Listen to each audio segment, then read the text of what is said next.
యాసంగిలో రైతు బంద్ వేసేటప్పుడు సిద్దిపేటకు వచ్చింది నా దగ్గరికి మార్చి 22 వచ్చి ఇగో రైతు బంద్ స్టార్ట్ చేస్తున్నా ఇవాళ 1 ఎకరానికి వేస్తున్నా 45 రోజుల్లో 9,000 కోట్లు మొత్తం రైతు బంద్ వేస్తా అన్నాడు. పడ్డదా? ఎట్లా చెప్పిండో చూడు ఒకసారిగా.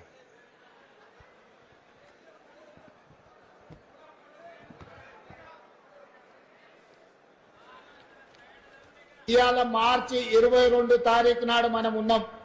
45 రోజుల్లో 9,000 కోట్ల రూపాయల రైతు భరోసా 70 లక్షల రైతుల ఖాతాలలో వేసి రైతుల కళ్ళల్లో ఆనందం చూడాలి. ఏడ చూసిండి ఆనందం? ఎగబెడితే ఆనందం ఉంటుందా? అంటే ఎంత పచ్చి మోసగాడో ఇప్పుడు అర్థం చేసుకోండి. అబద్ధానికి అంగిలాగు దొడిగితే దాని పేరు రేవంత్ రెడ్డి. ఒకసారి ఎక్కడో మాట్లాడిన కరీంనగర్ జిల్లా మానకొండూరు పోయినా, ఇప్పటి నుంచి నేను యనుమల రేవంత్ రెడ్డి అని పిలువ, ఎగవేతల రేవంత్ రెడ్డి అని ఈయన పేరు పెడతా అని చెప్పిన. చెప్తే సాయంత్రం కల్లా పోలీసు నాకు నోటీస్ పంపిండు. మానకొండూరు పోలీస్ స్టేషన్లో మీద కేసు పెట్టినాం, నువ్వు రా అంటున్నాడు. అంటే ఎగబెట్టినోడిని ఏమంటామే ఊళ్ళో ఎగబెట్టిండు అంటే మానమా? అరే నువ్వు 4,000 పింఛన్ ఎగ్గొట్టినావు, అక్క చెల్లెలకు 2,500 మహాలక్ష్మి ఎగ్గొట్టినావు, తులం బంగారం ఎగ్గొట్టినావు, ఆడవిళ్ళలకు స్కూటీలు ఎగ్గొట్టినావు, 15,000 రైతు బంధు ఎగ్గొట్టినావు, కౌలు రైతులకు ఎగ్గొట్టినావు. అరే అన్ని ఎగ్గొట్టినవు నాయన, నీ పేరు ఎగవేతల రేవంత్ రెడ్డి, నువ్వు అబద్ధాల రేవంత్ రెడ్డి అంటే నా మీద కేసు పెట్టిండు. ఇట్లా ఉన్నది. మనమేమో ఉన్నది మాట్లాడితే కేసు, ఆయన మిమ్మల్ని గోస్తా మీ రక్తం జిమ్ముతా అంటే ఆయన మీద కేసు పెట్టారు పోలీసు వాళ్ళు. మరి ఇక కాకి బుక్ ఉన్నదా ఈ రాష్ట్రంలో? లేదా? ఇది ఆలోచించాల్సినటువంటి అవసరం ఉంది. ఇక అట్లా చాలా కుంభకోణాలు ఉన్నాయిరా బిడ్డ. మా తమ్ముడు 2,000 కోట్ల గురుకుల కుంభకోణం గురించి చెప్పు అంటుండు. మీకు ఒక సింపుల్, మా విలేకరులకు చెప్తున్నా, మీ అందరికి చెప్తున్నా, మీకు మంచిగా అర్థం కావాలంటే నేను అప్పుడు నారాయణఖేడ్లో మా భూపాల్ రెడ్డి సాబ్ అడిగితే 8 గురుకుల పాఠశాలలు పెట్టించిన, 8 రెసిడెన్షియల్ పాఠశాలలు, ఎస్సీ ఎస్టీ మైనారిటీ బీసీ 8 పెట్టినాం. అప్పుడు ఏ గురుకులానికన్నా పోండి, లేదు గవర్నమెంట్ స్కూల్ కన్నా పోండి, బట్టలు వచ్చినాయా పిల్లలకన్నా అడుగుండ్రు. జనరల్ గా కేసీఆర్ గారు ఉన్నప్పుడు బట్టలు ఎప్పుడు వస్తాయంటే స్కూల్లో మొదటి రోజు గంట కొట్టంగానే కుట్టిన బట్టలు పిల్లల చేతిలో పెట్టినాం మనం. ఎందుకంటే మనం టెస్కోకి ఇచ్చినాం, చేనేత కార్మికులకు ఇచ్చినాం, హ్యాండ్లూమ్స్ కి ఇచ్చినాం. మనం మార్చిలనే ఇద్దాము, జూన్ కల్లా బట్టలు కుట్టి తయారు పెడదాం. రేవంత్ రెడ్డి వాళ్ళకి ఇచ్చిండు, గుజరాత్ లో మఫత్లాల్కి ఇచ్చిండు. ఇవి టెస్కోవాడంటే మన చేనేత కార్మికులు కమిషన్ ఇస్తారా? రెక్కాడితే డొక్కోడన్నాడే. మఫత్లాల్ అంటే గుజరాత్ కూడా, ఆడ గుజరాత్ వానికి ఇస్తే ఇదివరకు బట్ట రాలే, కుట్టుడు కాలే.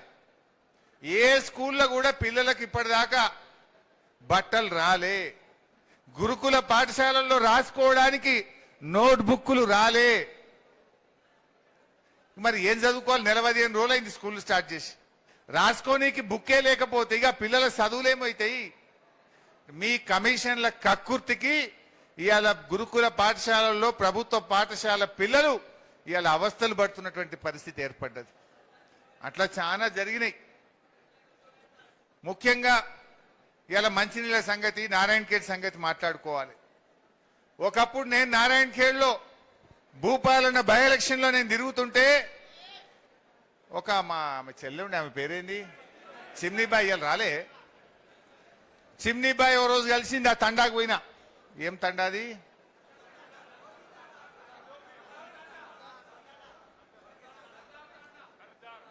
ఒక్కరు చెప్తేనే పడతారు, 6 చెప్తే గడబడైపోతుంది. సర్దార్ తండా, బోర్గీద్ పక్కన సర్దార్ తండా. ఓ రోజు పోయినాం. నులుక మంచం మీద స్నానం చేస్తాం మేము, కింద తాంబాలం పెట్టి మళ్ళా నీళ్లు వాడుకుంటాము అని చెప్పింది చిమ్నీబాయి, చెప్పింది. ఆ తండా వాళ్ళందరూ చెప్పిండ్రు. కేసీఆర్ గారి దృష్టికి తీసుకుపోయి స్పెషల్ డ్రైవ్ పెట్టి మిషన్ భగీరథలో ఇంటింటికి నల్లా పెట్టి కంగ్టీ టు నారాయణఖేడ్ ప్రతిరోజు నల్లా వచ్చేటట్టు చేసినాం. ఏ తండల, ఏ ఊర్లో, ఏ చెల్లె బిందె పట్టుకొని రోడ్డు మీదకి రాకుండా చేసి ప్రతి ఇంటికి స్వచ్ఛమైన త్రాగునీరు ఇచ్చింది బీఆర్ఎస్ ప్రభుత్వం. మరి ఇవాళ ఏమైంది? ఆ రోజు ఎండాకాలంలో కూడా రోజు నల్లొచ్చింది కదా, మరి వానకాలంలో నారాయణ ఖేడ్లో 3 రోజులకు ఒక్కసారి నల్ల ఎందుకు వస్తుందో ఈ రాష్ట్ర ప్రభుత్వం సమాధానం చెప్పాలి. రేవంత్ రెడ్డి సీరుతా కోస్తా పీక్తా ఏక్తా కాదు, నల్ల ఎందుకు వస్తలేదు నారాయణ ఖేడ్లో, దీనికి ముందు సమాధానం చెప్పు. గండ్ల వీకు నువ్వు సీదేది ఉంటే నీళ్ళు ఎందుకు వస్తలేవో అధికారులను గట్టిగా ప్రశ్నించు, నీ పనితీరులో చీరుడు చూపి. గాని ఇవాళ మనుషుల్ని చీరుడితే ఏమొస్తుంది? నువ్వు ముఖ్యమంత్రివా నువ్వేంటిది? కొంతమంది 15 రోజులకోసారి వస్తుంది నారాయణ ఖేడ్లో నీళ్ళు అంటున్నారు, కొంతమంది 3 రోజులు అంటున్నారు, కొంతమంది 5 రోజులు అంటున్నారు. మరి ఈ పరిస్థితికి కారణం నువ్వు కాదా? కట్నీళ్లు పెట్టే పొయ్యిలకు ఇచ్చిపోయినాం నీకు. మిషన్ భగీరథ ప్రాజెక్ట్ అంతా కట్టి 4 ఏళ్లు నడిపి 4 ఏళ్లు పబ్లిక్ నీళ్లు తాగినాక కదా నీకు ఇచ్చినాం. నీకు ఎందుకు నడప శాతం అయితలేదు? ఎందుకు ప్రజలకు నీళ్లు ఇవ్వలేకపోతున్నావు అని నేను అడుగుతా ఉన్నా. ఇవాళ మన బోరంచ నీళ్లు అందుతలేవు, బోరంచ కాడ నీళ్లు వచ్చే పరిస్థితి లేదు. రాఘవాపూర్ దగ్గర అవి న్యాల్కల్కు జరాసంగంకు పోతాయి. రాఘవాపూర్ పంప్ హౌస్ కు నీళ్లు అందుతలేవు, పోచారంలో నీళ్లు అందుతలేవు, పాంపాడు కాడ కూడా నీళ్లు అందుతలేవు. దీంతో ఇప్పుడు ఏమైపోయింది? ఇటు నారాయణ ఖేడ్, అటు అందోల్, అటు సంగారెడ్డి, ఇటు జహీరాబాద్ ఎక్కడ కూడా మంచినీళ్లు రాక ఇవాళ ఈ జిల్లా మొత్తం కూడా బాధపడుతున్న పరిస్థితి. అంటే ఈ ప్రభుత్వం మంచినీళ్లు కూడా తాపలేకపోతా ఉన్నది. ఇలా ఎంత దుర్మార్గం అంటే, సింగూర్లో మంచిగా నీళ్లుండే, నిండా నీళ్లుండే సింగూర్ల, దాన్ని మరమ్మతు చేస్తామన్నారు, ఉన్న నీళ్ళని ఖాళీ చేసిండ్రు. పోనీ మరమ్మతన చేసిండ్రా, ఎండాకాలం బాయ్ వానకాలం వచ్చింది, 30 పైసల పని కూడా కాలే. ఉన్న నీళ్లు తీస్తిరి, మరమ్మతు చేయకపోతుంది. ఇప్పుడు మళ్ళా కాలమైనా మరమ్మతు కాలే, మళ్ళా కాలే అంటే ఇంకా ఎన్ని రోజులు బాధపడాలి? ఉన్న ప్రాజెక్ట్ నాగం చేస్తుంది, కాళేశ్వరంను మరమ్మతు చేయమంటే చేయకపోతుంది. ఇగో ఈ రకమైనటువంటి పరిస్థితులు మనం ఈ రాష్ట్రంలో చూస్తా ఉన్నాం. ఇవాళ నేను రేవంత్ రెడ్డి గారిని ఒకటే అడుగుతున్నా, ఎందుకు మా నారాయణ ఖేడ్కు మంచినీళ్ళు వస్తలేవు? ఎందుకు మా సంగారెడ్డి జిల్లా మంచినీళ్లు రాకుండా బాధపడుతుందో మా మంత్రి సీతక్క సమాధానం చెప్పాలి, ముఖ్యమంత్రి రేవంత్ రెడ్డి గారు సమాధానం చెప్పాలని నేను అడుగుతా ఉన్నా. ఆ రోజు బీఆర్ఎస్ ఎప్పుడు కూడా నీళ్లకు ఇబ్బంది కాకుండా ఇచ్చింది, మరి నువ్వు ఎందుకు ఇవ్వలేకపోతున్నావు? ఇవాళ ఈ నీళ్ళు ఎందుకు వస్తలేవో కూడా ఇవాళ మీరు సమాధానం చెప్పాలని కూడా నేను అడుగుతా ఉన్నా. రైతు బీమా వస్తుందా? ఇప్పుడు 6 నెలల రైతు బీమా బంద్ పెట్టిండ్రు. 6 నెలలకెళ్ళి రైతు బీమా బంద్ అయింది. మీ ఊర్లలో ఎవరైనా రైతు చనిపోతే 6 నెలలకెళ్ళి బీమా పైసలు కూడా బంద్ చేసిండ్రు. ఎల్ఐసికి పైసలు కట్టలే వీళ్ళు.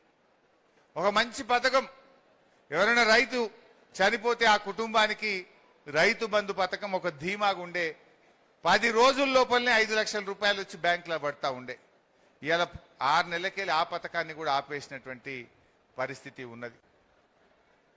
ఇంకొక విషయం చెప్పాలి మీకు, ఎలక్షన్ల ముందేమో రేవంత్ రెడ్డి మీరు వడ్లు బండియండ్రి, ఎంత బంట కొంటా అన్నాడు. ఈ మధ్య మీరు గమనించిండ్రో లేదో, మొన్న ఒక స్టేట్మెంట్ ఇచ్చిండ్రు.